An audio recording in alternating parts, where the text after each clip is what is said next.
Gramp by Charles V. DeVette. Narrated by William Skye. It's tough to see into minds when you're only a child, and tougher still when you see what scares you. "Why is Grandma making mad pictures at you?" I asked Gramp. Gramp looked at me. "What pictures, chum?" "Pictures in her mind, like you're lazy, and like she wanted to hurt you," I said. Gramp's eyes got wide. He kept looking at me, and then he said, "Get your cap, chum. We're going to take a little walk." Gramp didn't say anything until we walked all the way to the main road and past Mr. Watchorn's cornfield. I walked behind him, counting the little round holes his wooden leg made in the gravel. Finally, Gramp said, "Abracadabra." That was our secret word. It meant that if I was playing one of our games, I was to stop for a while. Gramp and I had lots of games we played. One of them was where we made believe. Sometimes we'd play that Gramp and I had been working all day, when we really just stayed in the shade telling stories. Then when we got home and Grandma asked us what we had done, we'd tell her about how hard we had worked. "I really did see mad pictures in Grandma's mind," I said. "Have you ever seen pictures in anybody's mind before?" Gramp asked. "I always see them," I said. "Don't you?" "No," Gramp said after a minute. "Other people can't either. You're probably the only little boy who can." "Is that bad?" "No," Gramp answered. "It's good. But remember how I told you that people don't like other people who are different? Well, even though seeing pictures like you do is a wonderful thing, other people won't like you if they know you can do it. So we'll just keep it a secret between us." I was glad Gramp told me, because he always knows the best things to do. I'm his chum. I love him better than anyone else in the whole world. Whenever the other kids tease me and call me Crazy Joe, I go to Gramp and he tells me funny stories and makes me laugh. I remember the first time he told me about people hating other people who are different. "Why do the kids call me Crazy Joe and laugh at me?" I asked him. "Well, you see," Gramp said slowly, "your daddy worked for Uncle Sam in a big place where they make things that the government won't tell anybody about. Then your daddy got sick from something in the big place. After a long time he went up to stay with God. Then God took Mummy too, when he gave you to her. And now you're our little boy, mine and Grandma's. And because you're a very special kind of little boy, the other children are jealous. So I wouldn't play with them anymore if they tease you. Just don't let them see you're afraid of them. You'll always be Gramp's little Joe." I love Gramp very much. We kept walking until we came to Fayette. We went into Carl Van Remortel's store. Gramp sat on a chair by the big iron stove, and I sat on his knee on his good leg. The stove must be real old because it's got 1926 on its door in big iron letters. "Tell me the pictures you see in Mr. Van's mind," Gramp whispered in my ear, "but don't let him hear you." "He's making pictures of the fishing boats coming in," I said. "In the pictures he's talking to Jack LaSalle and giving him some money for his fish. The pictures are getting all mixed up now. He's putting the fish in ice in boxes, but other pictures show him in church. Jack LaSalle is in the church too, and Mr. Van's sister Margaret is dressed in a long white dress and standing alongside him." "He's thinking that Jack LaSalle will be marrying Margaret pretty soon," Gramp said. "What else is he thinking?" "The pictures are coming so fast now that I can't name them all," I said.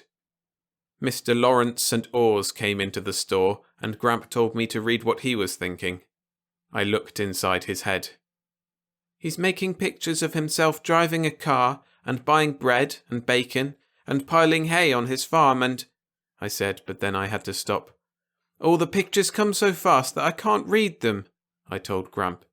"Everybody makes blurry pictures like that most of the time." "Instead of trying to tell me what the pictures are, see if you can understand what they mean," Gramp said. I tried, but it was awful hard, and pretty soon I got tired, and Gramp and I left the store and went back home. The next morning, Gramp and I went out in the barn, and Gramp said, "Now, let's see what we got here." He had me try to do a lot of things, like lifting something without touching it, and trying to make chickens run by making a picture of them doing that and putting it in their minds. But I couldn't do any of them. After a while, he said, "Let's go down to the store again." We went to the store almost every day after that. Then sometimes we just walked around Fayette, and Gramp had me practice reading what the pictures in people's minds meant instead of just what they looked like. Sometimes I did it real good. Then Gramp would buy me some candy or ice cream. One day we were following Mr. Mears, and I was telling Gramp what I saw in Mr. Mears's mind when Mr. St. Oars drove by in his car. "Mr. Mears is making pictures about feeding meat to Mr. St. Oars's dog, and the dog is crawling away and dying," I said to Gramp. Gramp was real interested. He said, "Watch close and read everything you can about that." I did. After, Gramp seemed very happy. He bought me a big chocolate bar that time. Chocolate is my best kind of candy. I read lots of things in other people's minds that made Gramp feel good too, and he bought me candy just about every day. Gramp seemed to have money all the time now, instead of having to ask Grandma for any. She wanted to know where he got all the money. But he just smiled with his right cheek like he does and wouldn't tell her. Most of the people in town didn't seem to like Gramp anymore. They made mad pictures about him whenever we met them. Sometimes, when we were in the store, Mrs. Van would come in and she would talk to me. She was awful nice. But she always had sad pictures in her mind, and sometimes she would cough real hard and hold a handkerchief up in front of her mouth. When she did that, Mr. Van used to get sad too. In his pictures, Mrs. Van would be dead and laying in a coffin, and they would be burying her in a big hole in the ground. Mr. Van was nice too. He gave me crackers and cookies, or sometimes a big thin slice of cheese. One night, Gramp was holding me and buying some groceries, and Mr. Van was putting them in a cardboard box, and he was thinking about going to the bank in Escanaba and cashing a check. And the man gave him a big handful of money. I told Gramp, but then Mr. Van came close. I didn't say any more, like Gramp had told me. Mr. Van was whistling now. He made pictures of giving the money to Mrs. Van. She was getting on a train and going to a place where it was sunny all the time, and her cough went away and she wasn't skinny anymore. In his mind, Mrs. Van was real pretty. She didn't have the long nose like she really has. When we got in our car, Gramp was excited. He asked me where Mr. Van had put the money he brought back from Escanaba. He had bad pictures in his mind about taking Mr. Van's money, and I didn't want to tell him. But he grabbed my arm so hard it hurt, and I began to cry. Gramp never hurt me before. "What are you crying for?" he asked me, cranky. "I don't want you to take Mr. Van's money," I told him. Gramp let go of my arm and didn't say anything for a while.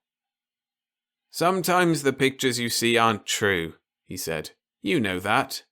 He took out his blue handkerchief and made me blow my nose. "Like when you see pictures in Grandma's mind about her hurting me," he said. "She never does, you know. So the pictures aren't true. It's just what we call imagination." "But your pictures are bad. They make me scared," I said. "We all make bad pictures like that, but we don't mean them," Gramp said. "Remember how you said that you'd like to eat the whole apple pie last Sunday? You probably made pictures of doing that, but you never did because you know that Grandma and me should have some of it too." I guess Gramp can explain just about everything. So I told him where Mr. Van had hid the money under a box of brown sugar. Gramp smiled and started the car. He let me steer while it was going slow. "Who's my chum?" he asked. "I am," I said, and I laughed real happy. The next day when I got up, Gramp was gone. I went back of the barn and played. I got a bunch of tin cans and punched holes in them with a nail like Gramp showed me, and I made steps out of rocks and put a can on each step. I poured water in the top can. It ran through the holes from each can to the other, all the way down the steps. I heard our car come in the front yard. I went around the barn, and Gramp was just going up the steps to the house. He had been to Fairport, where the big store is, and he had bought a lot of things that he was carrying in his arms. At first I was glad because he had bought something that was for me too. But then I saw some bad pictures mixed with the happy ones. Of Gramp breaking a window in Mr. Van's store when it was dark, and going in and taking something from underneath the brown sugar box. "You told me you wouldn't take Mr. Van's money, and you did," I said. "Shh," Gramp said. He put his packages on the porch and sat down and took me on his lap. He took a deep breath. "Remember what I told you about imagination, chum?" he asked me. "So you know you're not supposed to believe all the pictures you see. Now, you're Gramp's chum, and I want you to promise me again not to tell anyone but me what you see, and I'll tell you if the pictures are real or not. Promise?" I promised, and Gramp opened one of the packages. He took out 2 new pistols and a belt with double holsters to carry them in. He bent over and buckled them on me. "You look just like Hoppy now," he said. I gave him a big kiss and ran back of the barn to shoot robbers. In the afternoon, Gramp was playing he was a bad Indian and trying to scalp me when a strange car drove in our yard. Mr. Van and 2 men with badges got out. Mr. Van was real mad. "We've come after the money, Bill," he said. Gramp got white.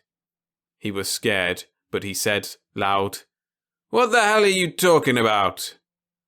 "You know what, Bill," Mr. Van said. "Someone saw you break into the store. It will go easier on you if you admit it." "I told you I don't know what you're talking about," Gramp said. His eyes moved kind of quick. Then he noticed me and he walked over to me. "That's a fine way to talk in front of the boy," he said over his shoulder. He took my hand. "Come on, chum. We're going in the house." "Just a minute," the biggest policeman said. "We've got a few questions that we have to ask you." Gramp made believe he was brushing some dirt from my pants. "Did anyone see me take the money, chum?" he whispered to me. "No," I said, even though I didn't understand exactly. "Mr. Van is just pretending he knows you took it, but he doesn't." "Good boy." Gramp patted me on the head. "Go into the house now." He turned and walked back to the 3 men, pushing his wooden leg into the ground hard.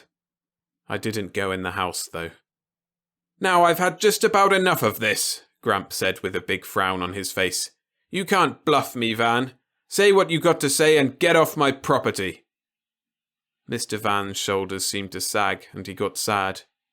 He made the pictures in his mind of Mrs. Van being dead and being put in a big hole. It made me so sorry I couldn't stand it, and I cried, "Tell him you got his money under the seat in our car. Please, Gramp, give it back to him." Nobody said anything, but everybody turned and looked at me. They stood real still. I saw in Gramp's mind that I had been bad. I ran to him and put my face in his coat and began to cry. I couldn't help it. After a minute, Gramp knelt on his good knee in front of me and took my cheeks in both his hands. "I've let you down, chum," he said. He wasn't mad anymore. He picked me up in his arms. "You needed me, little Joe," he said. "You needed me." His eyes were all smudgy.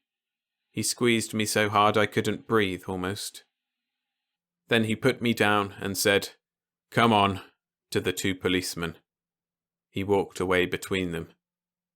"Gramp!" The pictures in his mind were awful. I could hardly bear to look at them. The worst picture was me. I cried and cried.